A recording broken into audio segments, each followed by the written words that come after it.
seu nome, Felipe, quero cumprimentar aqui os demais membros do governo, seus presidentes das comissões, quero parabenizá-los por essa iniciativa de ter convocado essa audiência pública, vereador Gilson, Alessandro Guedes e eu próprio.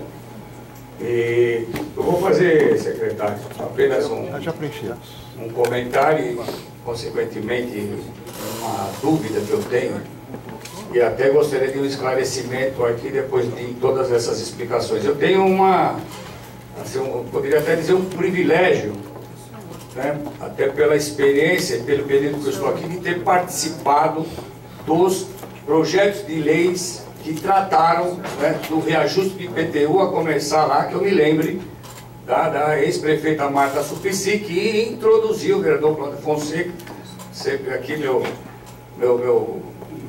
ídolo, sempre sigo aí, né, nas suas palavras também, que esteve junto comigo, né, que introduziu o IPTU progressivo.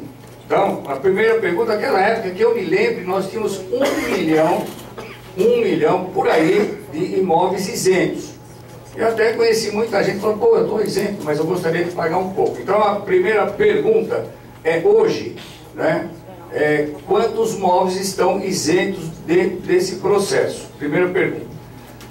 A segunda, eu também participei da votação, e está aqui o meu querido vereador Paulo Cinep, também grande estudioso da matéria, que quando no governo Kassab se introduziu a obrigatoriedade de se rever a planta genérica de valores, né, a cada 4 anos. Muito bem. Por quê? Porque quando nós começamos a tratar da planta genérica de valores, e aí a Câmara Municipal, o vereador Gilson Barreto, teve grande participação. O primeiro projeto de lei aqui veio com reajuste de 50% e 60%. A Câmara reduziu e colocou a trava para baixo. Inclusive essa trava que tem aí também não foi nenhuma benesse de nenhum outro governo. Foi trabalho e luta dos vereadores. E aí a pergunta que eu coloco hoje, qual é o resíduo dos imóveis que ainda estão tendo aquele reajuste lá de 2013, né, que começaram com as travas? Me lembro que até teve uma grande polêmica nessa casa, né? Se existe ainda algum resíduo que ficou do reajuste da planta genérica de valores lá de trás, de 2013. É a segunda pergunta. E a terceira e última, que me parece que é um tanto quanto polêmica, né? Eu não sei se o secretário tem, eu não me lembro todas as informações de cabeça, mas nós temos um problema que me parece um pouco grave, né? Que é essa questão das faixas de isenção, que elas, a partir do momento que elas não são corrigidas, automaticamente a quantidade de pessoas que recebem o desconto vão sair das faixas, tipo imposto de renda.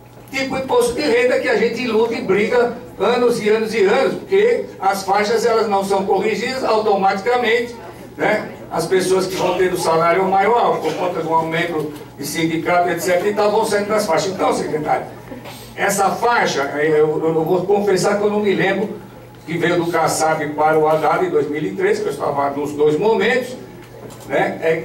Qual é o percentual, ou seja, como a faixa não mudou, o desconto ele vai sumindo. Está me entendendo, Cláudio, que eu estou dizendo? Lógico, se não corrigir a faixa, subiu o valor venal. E aí o ex-prefeito José Serra, que eu também tive o privilégio, ele criou o valor, tal do valor venal de referência, que automaticamente aumentou o valor do IPTU. Então não vou nem entrar nesse mérito. Antigamente era em cima do valor venal, não corrigia a planta genérica, não corrigia o valor venal, o IPTU estava defasado. Então, são 3 perguntas que eu fiz, vereador Gilson Barreto, que e se tem alguma previsão, né, dessa faixa ser corrigida, porque senão daqui a pouco ninguém vai ter esse desconto aí. Muito obrigado pela oportunidade. Muito obrigado, Dalton Silvano. Presidente da Finanças e Orçamento, Alessandro Guedes, por favor. Cumprimentar a todos os presentes aqui, nobres vereadores e vereadoras, o público, o secretário. Rapidamente, até para que as pessoas do plenário, os vereadores também possam fazer suas perguntas, eu queria reforçar esta tese que acabou de ser defendida pelo vereador Dalton Silvano, que deve haver o reajuste também da faixa de isenção. Tem sentido a gente reajustar de acordo com o valor do imóvel ou aumentar o IPTU, mas não levar em consideração também o reajuste da faixa de isenção. Primeiramente isso. Segunda questão é que se houve um erro, esse erro pode ser de qualquer agente público da administração municipal, menos da população. A população não pode pagar por um erro que nós temos que identificar quem é o culpado. E a partir daí, a gente tem que analisar e fazer essa discussão desses 2,5% de imóveis residenciais que foram levantados aqui, que dá cerca de 90 mil pessoas, porque o reajuste passou de 50% e mesmo assim, havendo a remissão dos anos anteriores, ele continuará numa dimensão estratosférica em relação ao último pagamento, à última consideração de 3 anos atrás aproximadamente. Então vai ser também de mais de 50%. Então isso tem que ser levado em consideração, senhor secretário. Eu só quero fazer essa pergunta para dar oportunidade para os outros. Muito obrigado. Nós vamos estabelecer no máximo 3 minutos por pessoa, nós temos muita gente inscrita.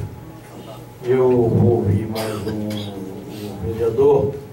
Nós estamos inscritos aqui os vereadores Zé Paulo Neto, Paulo Frange, Goulart, Tílio Francisco, Souza Santos e André Santos.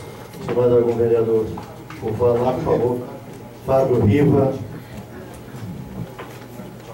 e o Suplicy. Mas eu vou ouvir agora o novo vereador José Paulo Neto. Posso fazer uma sugestão? Acho que é importante, como está com a sala totalmente lotada, vamos começar pela população que está aqui e depois o senhor está escutando a gente. Melhor. Como Vossa Excelência se justificou anteriormente, dizendo que precisava falar logo, por isso eu passei, mas agradeço aos nobres pais.